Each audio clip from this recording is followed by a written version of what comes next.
하겠습니다.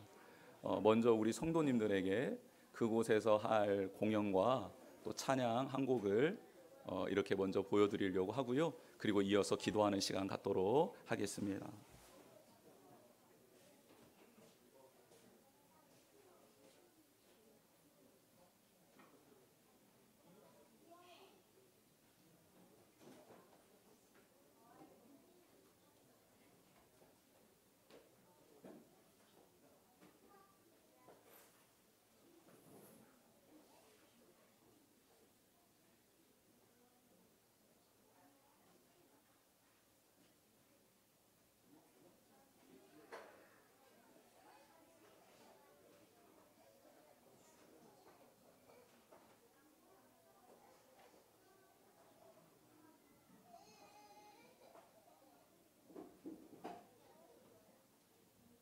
Malaki at maliliit,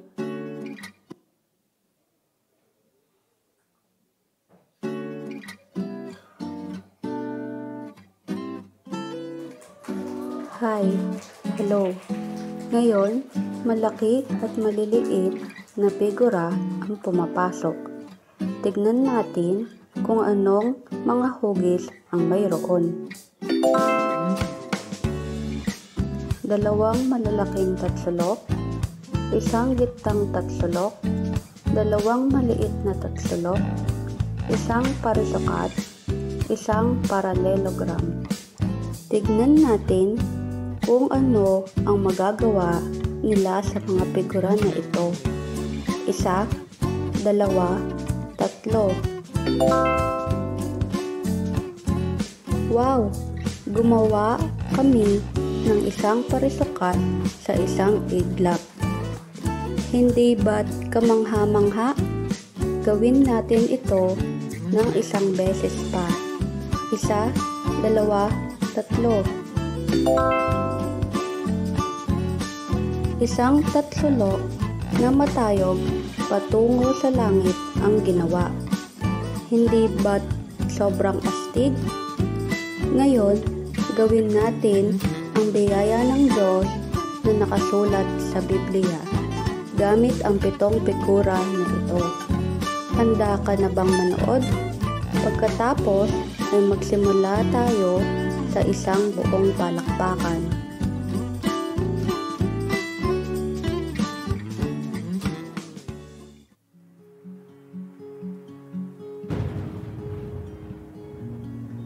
Nilikha ng Diyos ang mundo gamit ang mga salita. May liwanag, may lupa. Ang Diyos na gumawa ng liwanag at lupa ay gumawa din ng dagat. Oh, may gumagalaw yata sa dagat. Ano ito? Oh, ito ay isda. Hi isda, ikinagagalak kitang makilala. Ano ang tunog na ito? Ito ay isang ibong lumilipad sa bughaw na langit. Ang ibon ay nagpupuri sa Diyos na may magandang tinig. Ang galing talaga. Iyan lang ba? Binigyan din tayo ng Diyos ng magagandang, mabangong bulaklak. Napakagandang bulaklak, hindi ba? At gumawa siya ng iba't ibang uri ng hayop. Ano ang cute na hayop na ito? Tada!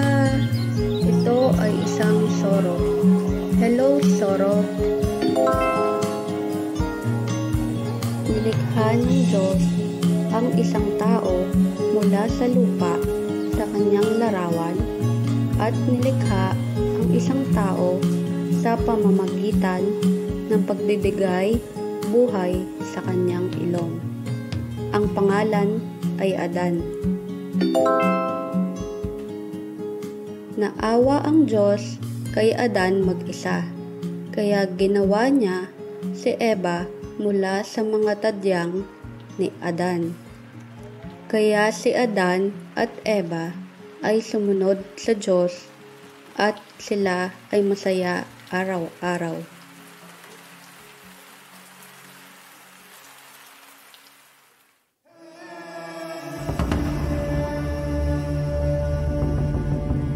At pagkatapos ay isang araw, lumitaw ang isang ahas. Ang ahas ay papalapit kay Eva.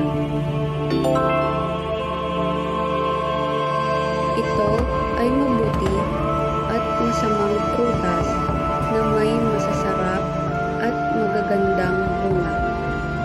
Sinabihan ng ahas si Eva na subukan ang isang prutas. Si Eva na nagmula sa salita ng Diyos ay tumangging gawin ito. Sa kalaunan, nahulog siya sa panlilinlang ng ahas at pumitas ng mabuti at masamang bunga. Oh, hindi! Si Eva ay kumakain ng mabuti at masamang prutas. Ay, hindi!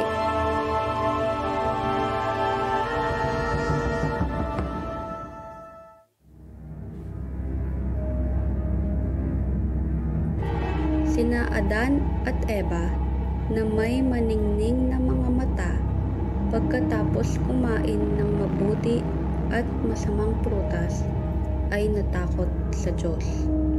Tinawag ng Diyos, Adan, Eva.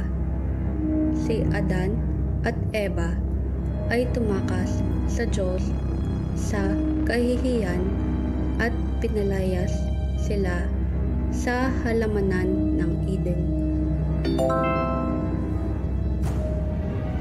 Ang mga taong nagsisikap na makahanap ng kaligayahan sa isang bagay maliban sa Diyos ay lalong lumayo sa Diyos. At kalaunan ay nagsimula silang sumamba sa mga Diyos-Diyosan maliban sa Diyos. Ang kanilang buhay na walang Diyos ay puno ng kasalanan at kalungkutan. At araw-araw ay puno sila ng mga buntong hininga at luha. Wala ng kagalakan.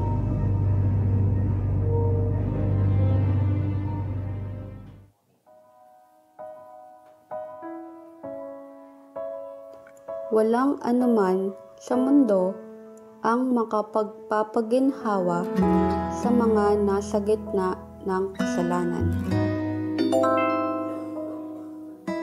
Ngunit ang Diyos, ang Hari, ay naawa sa mga tao. Mahal na mga anak, mahal ko kayo. Ang Diyos na nagmamahal sa atin ay nagpasya na ipadala ang kanyang kaisa-isang anak sa mundong ito. Si Jesus na nagsuot ng katawan ng tao at nagpakababa ay dumating at kinuha ang lahat ng ating mga kasalanan. Sapagkat gayon na lamang ang pag-ibig ng Diyos sa sanlibutan, kaya ibinigay niya ang kanyang kaisa-isang anak, upang ang sinumang sumampalataya sa kanya ay hindi mapahamak, kundi magkaroon ng buhay na walang hanggan. Amen. Sa kaputihang palad, ang biyaya ng Diyos ay hindi nagtapos sa kamatayan. Binuksan niya ang pinto mula sa libingan at nabuhay, at sinira niya ang kamatayan.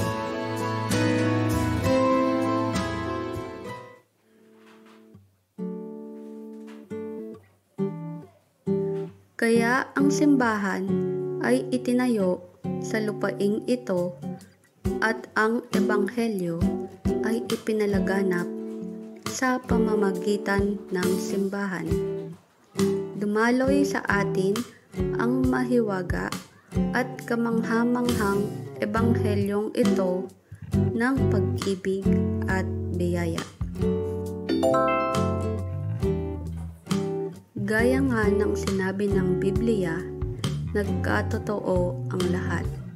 Sa paghihintay sa muling pagbabalik ni Jesus, taimtim akong nagdarasal na dumaloy ang pagmamahal ng ating Jesus sa lahat ng ating mga kaibigan.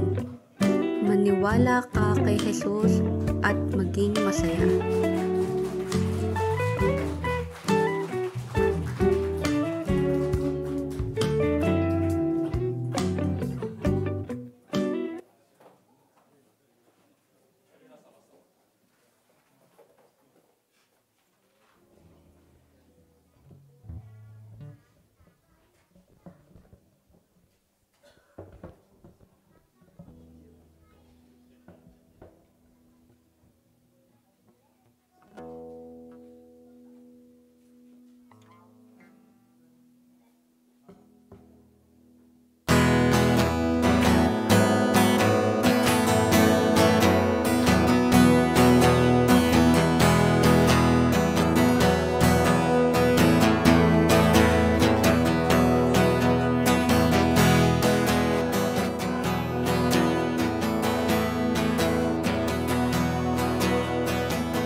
할렐루야.